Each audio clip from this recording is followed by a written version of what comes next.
Pois é, né, menina? Pra quem vive dizendo que odeia gente que passa pano pra criminoso. Já tem um vídeo que eu quase surtei com as fãzinhas do Chris Watts mandando carta pra ele na prisão. É.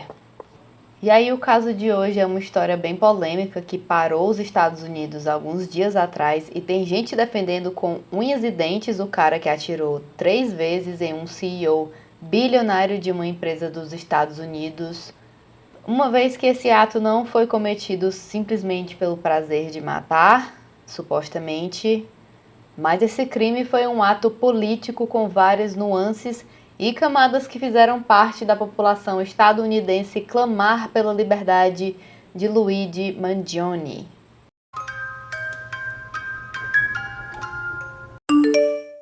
Oi, gente, eu sou a Rebeca, seja muito bem-vindo ou bem-vindo de volta ao Atrás da Fita. Como é que você tá hoje, hein, meu anjo? Primeiramente, Feliz Natal para todo mundo. Esse ano chegou muita gente bacana aqui no canal e eu sou muito grata. Eu amo ver os comentários de vocês para ver vocês se indignando junto comigo aqui com a loucura do povo. Diz aí, você lembra qual foi o vídeo que fez você chegar aqui? Deixa aí nos comentários rapidinho para eu ver um negócio. Segundamente, me segue no Instagram, @rbcbcs, porque eu tô doida para compartilhar tanta coisa sobre esse caso e outros vários casos e coisas aleatórias também, mas eu não tenho vocês lá comigo, então vamos mudar isso aí? Além disso, se você quiser ajudar o canal a crescer e melhorar cada vez mais, você pode se tornar membro e ter acesso a benefícios exclusivos.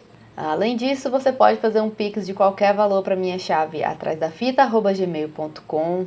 E sem mais enrolação, vamos pro caso de hoje, porque hoje até eu tô um pouco empolgada de falar desse caso, porque ele apareceu primeiro para mim no Twitter, todo mundo pirando, tentando entender o que raios aconteceu aqui, e eu tava tipo assim. E então vamos às informações que eu consegui juntar até agora, porque ainda tem coisa muito confusa.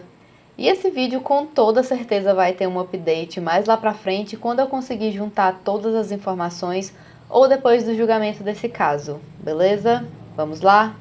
E a nossa história de hoje começa quando um CEO, um empresário de nível mais alto de uma companhia de saúde dos Estados Unidos, na verdade a maior companhia de saúde, a United Healthcare, foi morto a tiros no meio da rua no dia 4 de dezembro, sim, nem um mês antes da data que eu tô postando esse vídeo aqui. E de algum jeito até o manifesto do Unabomber tá envolvido nisso. Você lembra daquele maluco que enviava bombas pelos correios para as pessoas? Pois é, ele mesmo. Nosso suspeito do caso de hoje se chama Luigi Mangione, de apenas 26 anos de idade. E os paralelos que estão sendo feitos entre ele e o Ted Kaczynski, o nome verdadeiro do Unabomber, se dão justamente pelo fato de que o Luigi não só leu o manifesto do Unabomber, como ele fez vários elogios ao livro na avaliação. E no comentário que ele deixou, a gente lê coisas do tipo: ele era um revolucionário político. O Luigi também concorda que a violência é necessária quando outros meios de comunicação e negociação falham. E a nota que ele deu para o manifesto do Unabomber nesse site chamado Goodreads foi de 4 estrelas de 5. Ok. A outra pessoa envolvida no caso de hoje se chamava Brian Thompson e ele era CEO da United Healthcare, até ele ser morto a tiros. E nos cartuchos de bala que ficaram perto do corpo dele, a polícia encontrou escrito as palavras delay, deny e depose, ou atrasar, negar e destituir. E então muita gente acha que é uma indireta nada sutil em relação aos protocolos de como as empresas de saúde operam na grande maioria dos Estados Unidos. Pois é, minha irmã, enquanto os gringos vêm pra cá e ficam maravilhados com o SUS, aqui tem gente que adora falar mal e pedir privatização. Meu anjo, você não sabe a sarna que você tá pedindo pra se coçar, literalmente. E aí, pra piorar só mais um pouquinho, a polícia também encontrou um manifesto escrito pelo próprio Luigi, o que pelo menos pra mim indica claramente que ele estava planejando alguma coisa desse tipo fazia muito tempo. E além disso, eles também encontram um caderno onde ele escreveu o passo a passo da lista de afazeres do plano criminoso dele. E com isso, a teoria que se forma rapidamente é que a principal motivação do crime seria a frustração do Mangione com a cirurgia na coluna que ele fez e que não deu muito certo. Mas tem gente que também acha que ele era só um lunático revoltado mesmo, e essa situação teria sido apenas a desculpa que ele arranjou para cometer um crime. Você deixa aí nos comentários qual lado que você concorda mais, ou nenhum dos dois, talvez também. Mas vamos lá, Rebeca, como que a gente chegou aqui? No dia 4 de dezembro de 2024, uma notícia tomou de conta de todos os noticiários dos Estados Unidos. Brian Thompson, um CEO bilionário, tinha sido morto a tiros prestes a entrar no Hotel Thompson em Manhattan, que é um hotel muito famoso e prestigiado lá na gringa, tá? E ele estava quase entrando no hotel quando do nada aparece essa figura encapuzada com uma arma na mão saindo de trás de um carro como se estivesse só à espreita e dispara várias vezes. O Brian caiu no chão quase imediatamente, atingido na perna e nas costas, e enquanto isso o atirador já tinha metido o pé dali e foi rápido. Ele subiu numa bicicleta e se entranhou nas ruas e no caos de Nova York, até chegar no Central Park, onde ele resolveu abandonar a sua mochila. E foi dentro dela que os policiais encontraram pilhas de dinheiro do Monopoly, sim, o jogo de tabuleiro, o banco imobiliário, sabe? Ok. Uma jaqueta da marca Tommy Hilfiger. E depois disso ele foi até uma estação de ônibus e pelos próximos 5 dias é como se ele tivesse simplesmente desaparecido da face da terra. Até que, em aproximadamente 9h14 da manhã do dia 9 de dezembro de 2024, uma filial do McDonald's localizada no estado da Pensilvânia estava ali começando o horário do café da manhã e um funcionário até então ocupado servindo o McLanche feliz das crianças, sei lá, quando algo muito esquisito chamou a atenção dele, ou melhor, alguém. Um rosto muito parecido com os retratos falados sendo mostrado direto nas notícias do suspeito de ter matado o CEO alguns dias atrás. Será? Por via das dúvidas, o funcionário resolveu ligar para o serviço de emergência e quando os oficiais da polícia chegaram lá, eles encontraram esse carinha sentado mais lá para o fundo da lanchonete, utilizando o notebook na frente dele e com uma máscara azul no rosto. Ok. Os policiais pedem o documento de identificação dele, o que é procedimento padrão mesmo, até com multa de trânsito eles fazem isso. Então o suspeito entrega esse documento do estado na Nova Jersey com o nome de Mark Rosario. O problema é que esse era o mesmo documento que ele tinha usado para se registrar em um hostel em Nova York alguns dias atrás. E aí, para piorar, quando o policial pergunta: "Você andou em Nova York recentemente?", o suspeito congela, não responde por um tempo e, segundo os policiais, ele parecia que estava até tremendo um pouco. E daí não precisou muito para que ele confessasse para os agentes que seu nome verdadeiro era Luigi Mangione, de 26 anos de idade. E assim ele é imediatamente preso e levado para uma delegacia da Pensilvânia. A lista de evidências que justificava a prisão dele era a seguinte: ele estava portando uma arma de impressão 3D carregada e com um silenciador, ou seja, algo praticamente impossível de ser rastreado, afinal você só imprime as peças em casa e junta, sem número de serial nem nada. Além disso, Luigi também tinha em posse $3.000 em espécie, grana, e mais 2.000 em valores estrangeiros, mas a polícia não divulgou ainda quais seriam as moedas que ele tinha. Mas esse dinheiro todo, segundo o Luigi, não era nem dele. Além disso, segundo a polícia, o Luigi também tinha em posse o passaporte dele e várias identidades falsificadas, além de uma roupa e uma máscara muito parecidas com a que o atirador estava usando nas imagens do crime. E para completar, ele casualmente tinha sim em posse uma bolsa de Faraday, ou Faraday, uma bolsa feita para bloquear os sinais de celular a fim de impedir a localização do dono da bolsa. Eu nunca nem tinha ouvido falar disso na minha vida, mas me soa como alguém muito pronto para sumir e não ser localizado de jeito nenhum. Fala sério. A polícia também afirma ter em posse uma amostra de DNA de uma garrafa d'água que foi descartada próximo à cena do crime e uma impressão digital de um telefone que foi recuperado. E, gente, desculpa se as coisas estão parecendo um pouco confusas, é porque a polícia nunca vai revelar todas as informações que eles têm logo no começo, porque tem coisa que pode atrapalhar muito o caso seja vazado. Mas quando eu tiver todas as informações que expliquem direitinho o que aconteceu, eu volto aqui para atualizar vocês, beleza? Mas sei que enquanto Luigi Mangione estava sendo escoltado para a delegacia, ele conseguiu gritar para os repórteres algumas palavras.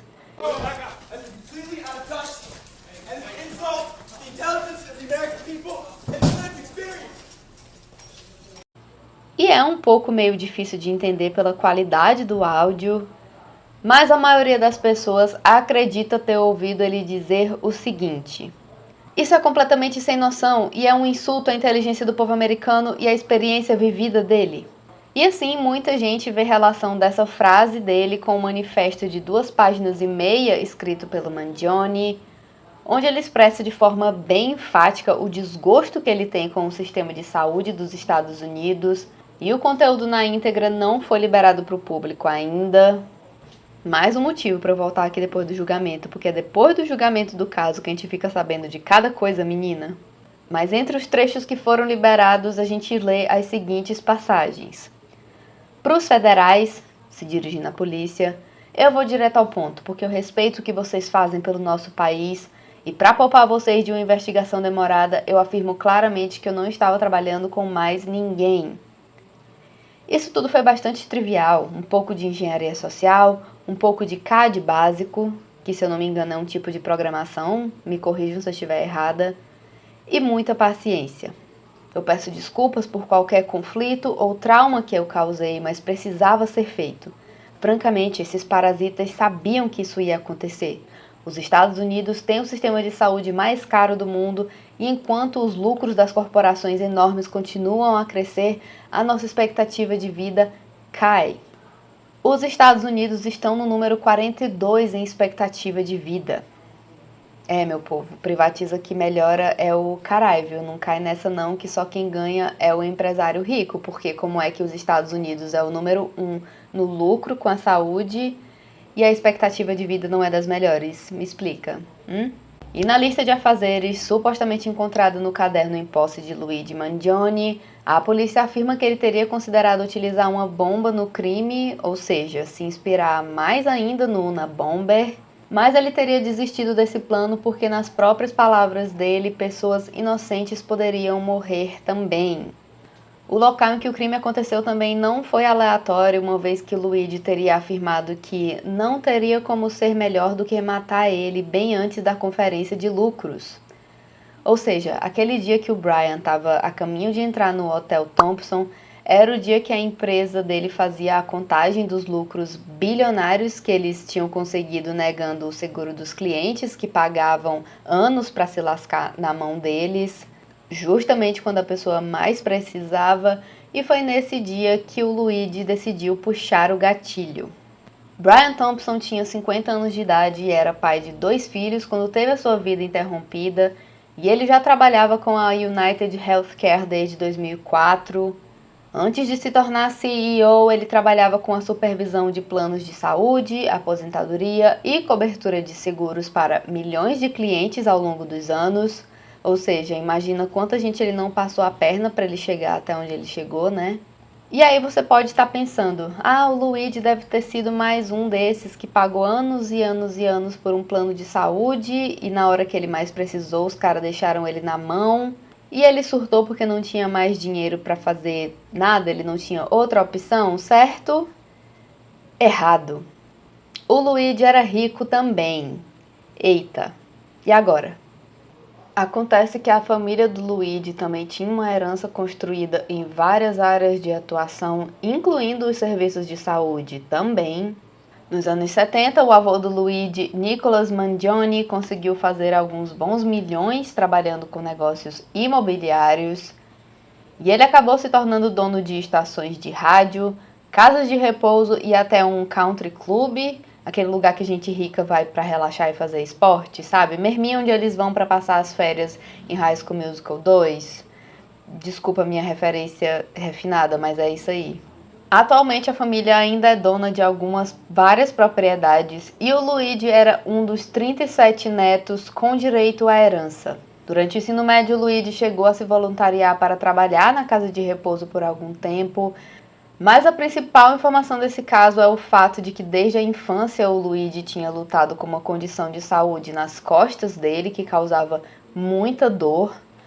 Afinal, a vértebra dele tinha simplesmente saído do lugar e a região da coluna vertebral é uma região muito sensível do corpo, você não tem noção. De acordo com um colega de quarto do Luigi, ele vivia 24 horas por dia com dor e reclamando da sensação da vértebra fora do lugar. Afinal, além de sentir a dor crônica o dia inteiro, o que já não é pouca coisa, o que essa condição também significava era que o Luigi não podia fazer tudo o que ele gostaria de fazer, impedindo ele de aproveitar a vida plenamente. E é justamente por isso que muita gente acredita que o surto dele foi um resultado de ter passado anos e anos e anos sofrendo de dor crônica até ter perdido o controle e ele cometer um crime. Eu não sei se eu concordo 100% com essa opinião, mas o que eu sei é que entre os meses de janeiro e abril de 2022 as coisas pareciam estar até indo bem para o Luigi. Ele estava nessa ilha paradisíaca participando de um retiro de surf no Havaí, mas depois de apenas alguns dias, uma queda que ele levou surfando fez a dor que ele sentia nas costas atingir um novo nível. E segundo o colega de quarto, o Luigi acreditava que ele não era capaz nem de ter um relacionamento com alguém, porque as dores que ele sentia eram tão intensas que o impedia até de ter relações íntimas. Pois é. Esse mesmo colega de quarto também afirmou em entrevista à CNN o seguinte: ele era um cara muito prestativo, se comunicava muito bem, ele era amigável, tinha boas relações com todo mundo, ele era até, de algumas formas, uma espécie de líder. Ele ajudou a lançar esse clube do livro que a gente começou para manter a busca intelectual viva, igual era no tempo da universidade. E quando perguntado sobre a relação do Luigi com a área da saúde, os problemas nas costas que ele tinha e o que tudo isso significava na vida dele, o colega acrescentou: sim, então, quando eu entrevistei ele antes de se mudar para o meu apartamento, eu lembro dele dizendo que ele tinha um problema nas costas e ele estava esperando muito ficar mais forte nesse retiro no Havaí. Então ele sempre parecia focado em tentar coisas novas. Quando ele chegou, ele foi numa aula de surf com os outros membros do retiro, mas infelizmente uma aula básica de surf foi suficiente para deixar ele de cama por uma semana. A gente teve até que arranjar uma cama diferente para ele, que era mais firme, e eu sei que foi muito difícil e traumático para ele. Sabe, quando você tem 20 e poucos anos e você não consegue fazer as coisas básicas, pode ser realmente muito difícil. Sobre o Luigi já ter comentado sobre algum problema que ele tivesse com empresas ou seguros de saúde, o ex-colega respondeu: sabe, a única coisa que ele mencionou foi tipo: eu preciso voltar para ver meu médico e eu vou precisar fazer cirurgia.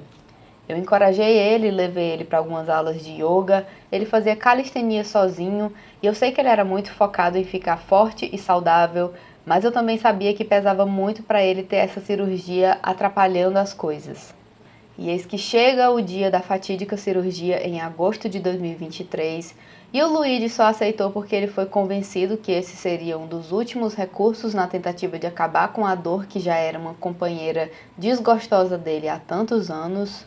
E até os raios-x depois da cirurgia estão agora disponíveis para o público depois de toda a repercussão do caso.